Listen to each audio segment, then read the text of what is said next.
अरिहन्ताणं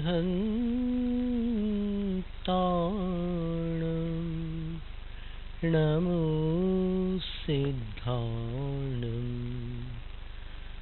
नमो आर्याणं नमो वज्रायाणं नमो लोये सव्वसाहूणम्।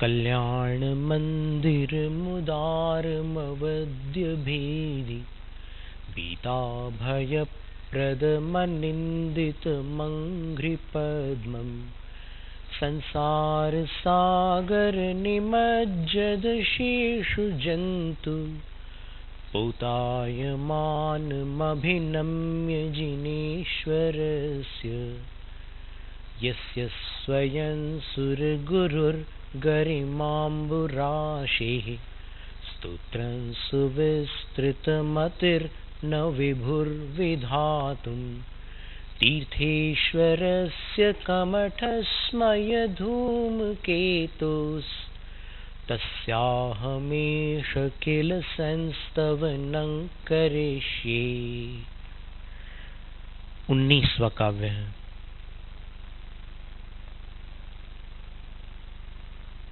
कि सब लोग अपने अपने ढंग से भगवान को मानते हैं।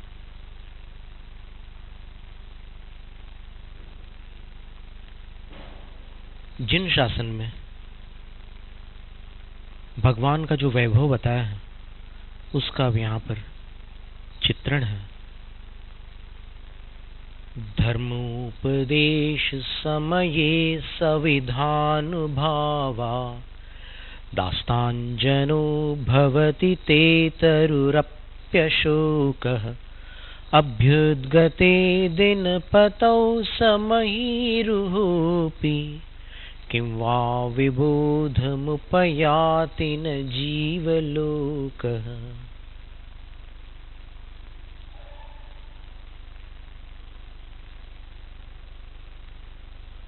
धर्मोपदेश समये, हे पार्श्व प्रभु, जब आपने पौष बदी 11 को दीक्षा लेकर लगभग 4 महीने तपस्या की और तपस्या के काल में अंतिम 7 दिनों तक एक पूर्व वैरी कमठ के जीव का घोर उपसर्ग सहन किया और फिर आपको केवल ज्ञान प्रकट हुआ। केवल ज्ञान होने पर उपसर्ग शांत और आप अधर विराजमान हो गए।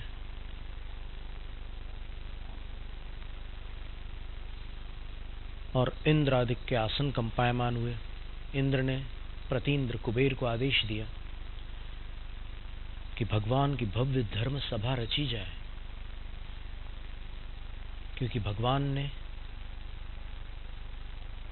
कैवल्य प्राप्ति से पूर्व मौन धारण किया था। आज वो केवली बन चुके हैं, सर्वज्ञ हो गए हैं। अब वो उपदेश करेंगे। और फिर उस सभा की रचना हुई। उस समय ये 8 वैभव प्रकट हुए, उनका चित्रण है। भगवान की उपदेश सभा को समवसरण कहते हैं। समवसरण 6 अक्षरों का शब्द है। और उस उपदेश सभा में भगवान के ये 8 वैभव होते हैं, जिनको प्रातिहार्य कहते हैं। वैसे प्रातिहार्य का अर्थ अलंकार होता है, प्रतिहार का अर्थ सेवक भी होता है, प्रतिहारी सेविका कहलाती है। तो ये प्रातिहार्य है, भगवान के वैभव है, अलंकार है। इनके साथ भगवान उस समवसरण की सभा में शोभित होते हैं। आचार्य कहते हैं, संविधानुभावात, निकटता के प्रभाव से आपकी धर्म सभा में धर्मोपदेश के समय आपकी निकटता के प्रभाव से जना आस्ताम, मनुष्य की बात तो दूर रही, तरु अपि, पेड़ भी अशोकः भवति, अशोक बन जाता है। वैसे पार्श्वनाथ भगवान बांस के पेड़ के नीचे केवल ज्ञान को प्राप्त हुए थे, और वैसे आकृति वहां पर समवसरण में रची जाती है पृथ्वी के परमाणुओं से, वैसा ही आकार बनता है। देखकर कोई कह नहीं सकता कि ये पेड़ नहीं है, यानी वनस्पति नहीं है, ऐसा कोई कह नहीं सकता। लेकिन पृथ्वी के परमाणुओं से उसकी रचना होती है, सब देवोपनीत वैभव है। तो ते तरु, आपका वो वृक्ष, क्योंकि आपने उस आकृति वाले वृक्ष के नीचे केवल ज्ञान को प्राप्त किया था। भले वो उपसर्ग करता रहा, आप क्षमा और ध्यान में लीन रहे,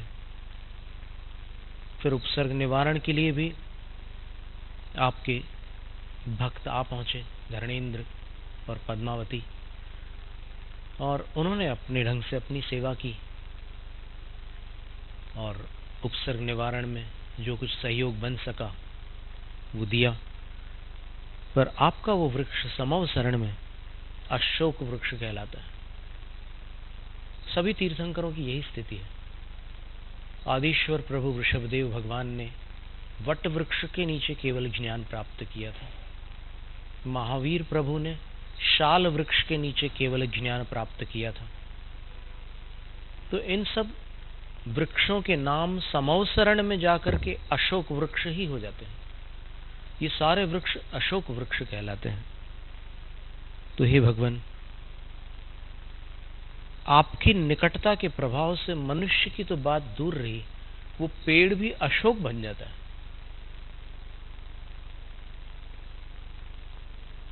तो फिर मनुष्य की तो क्या स्थिति होती होगी। ऐसा सुना है कि एक बार उस सभाभूमि में जिसका प्रवेश हो गया, क्योंकि समवसरण बड़ा विस्तृत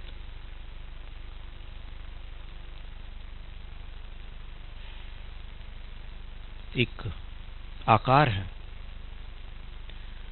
उस समवसरण में अन्य अनेक आकर्षण हैं। अगर वहां की पुष्प वाटिका में कोई प्रवेश कर जाता है तो कहते हैं कि उस पुष्प वाटिका को छोड़कर बाहर निकलने की इच्छा ही नहीं होती। तो सारे प्रलोभनों को छोड़कर, सारी सुंदर सुंदर रचनाओं को पार करके भीतर सभा भूमि तक पहुंच पाना बहुत कम लोगों के लिए शक्य है। और वहां पहुंचकर अगर एक बार गंधकुटी के मध्य विराजमान त्रिलोकीनाथ परमेश्वर, परम देवाधिदेव, महाभट्टारक, तीर्थंकर प्रभु के दर्शन हो जाए तो एक पल का उनका दर्शन, उनका मुखमंडल इतना आह्लादित रहता है। यद्यपि उनके अंदर हंसने वाले कर्म नहीं है उदय में, जिस कर्म के उदय से हंसी आती है, मुस्कुराहट आती है, ऐसा कुछ नहीं है उनके पास। वो 4 घाती कर्मों का क्षय कर चुके हैं, तथापि उनके मुखमंडल पर वो जो आह्लाद है वो सहज रूप से प्रकट रहता है। उनकी मुख मुद्रा को देखकर दर्शक सागरों के दुख को पल भर में भुला देता है और उनके मुखड़े की प्रसन्नता में स्वयं आह्लादित हो जाता है। जैसे कोई अफसोस करने वाला व्यक्ति किसी छोटे से खुशहाल बच्चे को अपनी ओर मुस्कुराता हुआ देखे तो रोकने पर भी उसके चेहरे की मुस्कान रुकती नहीं है और वो मुस्कुरा पड़ता है उस भगवान के दर्शन से। दुख समाप्त हो जाता है, शोक दूर हो जाता है। लगता है कि क्या संयोग और क्या वियोग, जिसको मैंने अपना माना था वो चला गया तो मैं दुखी हो रहा हूं। पर ये अपना पराया कुछ भी नहीं है। इस संसार में भटकते हुए कौन अपना नहीं बना। और इस जन्म में जितने लोग पराए हैं, वैसे अनंत जन्मों में कौन पराए नहीं बने। सभी अपने हैं, सभी पराए हैं। इसलिए किस पर रोएं और किस पर प्रसन्न हो। जो है उसको बस समझ लेना ही शांति का मार्ग है। तो संसार के प्रपंच थे, वहां की पीड़ाएं, वहां के कष्ट थे, और यहां पर तो भगवान के चरण सानिध्य में, धर्म की शरण में वह हृदय कमल खुल जाता है। इसीलिए दर्शन पाठ में एक बड़ा सुंदर श्लोक है।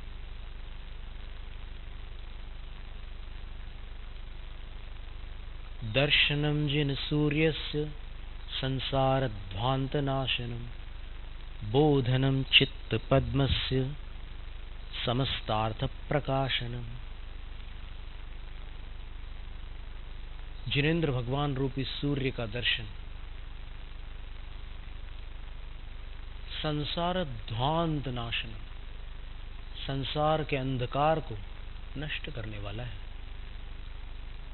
चित्त पद्मस्य बोधनम, हृदय रूपी कमल को खिलाने वाला है।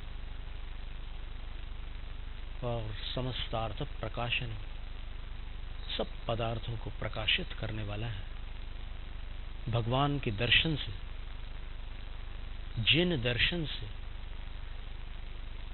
जैसा आचार्य कुंद कुंद स्वामी कहते हैं, यदि द्रव्यत्व गुणत्व और पर्यायत्व से जिनेंद्र भगवान को कोई समझ ले, उनके दर्शन कर ले, तो जिन दर्शन से निज दर्शन होता है।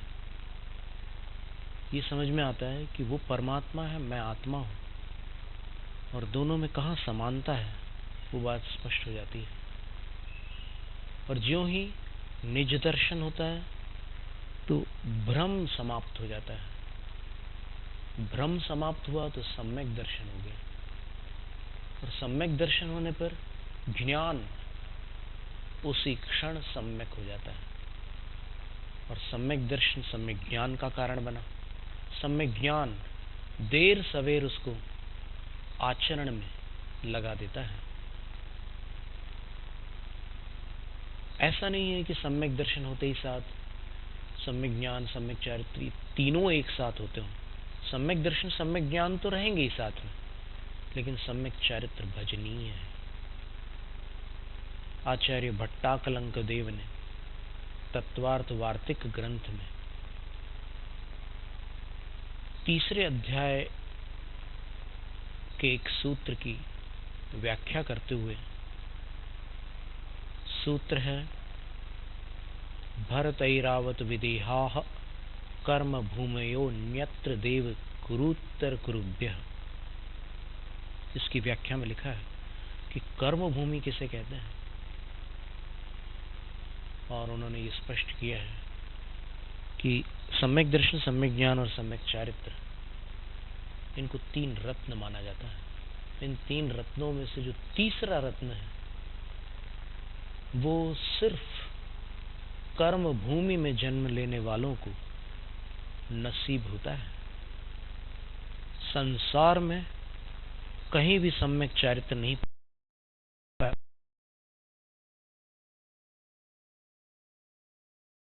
अब होगा जब वह सम्यक चारित्र की भूमिका को अंगीकार करेगा। वरना कर्म भूमि में जन्म लेने वाले ऐसे अनेक जीव हैं जिनके पास सम्यक चारित्र नहीं है, सम्यक दर्शन है, और कई ऐसे भी हैं कि जिनके पास सम्यक दर्शन भी नहीं है।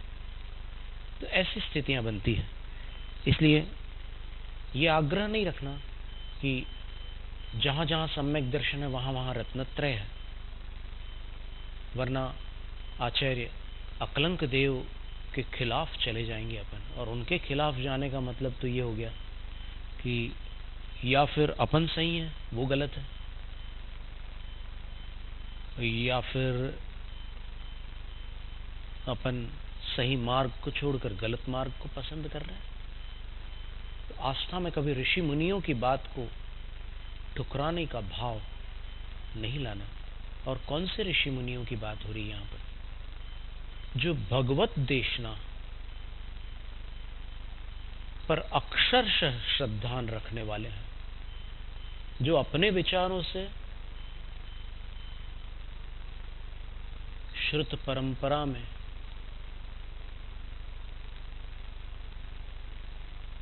परम अनुकंपा पूर्वक पूर्वाचार्यों द्वारा प्रदत्त निर्णयों के बाहर चले जाएं, जिनके निर्णय पूर्वाचार्यों के निर्णय से हटकर कहीं दूसरी दिशा में जाते हो, वो चाहे किसी भी आसन पर विराजमान क्यों ना हो,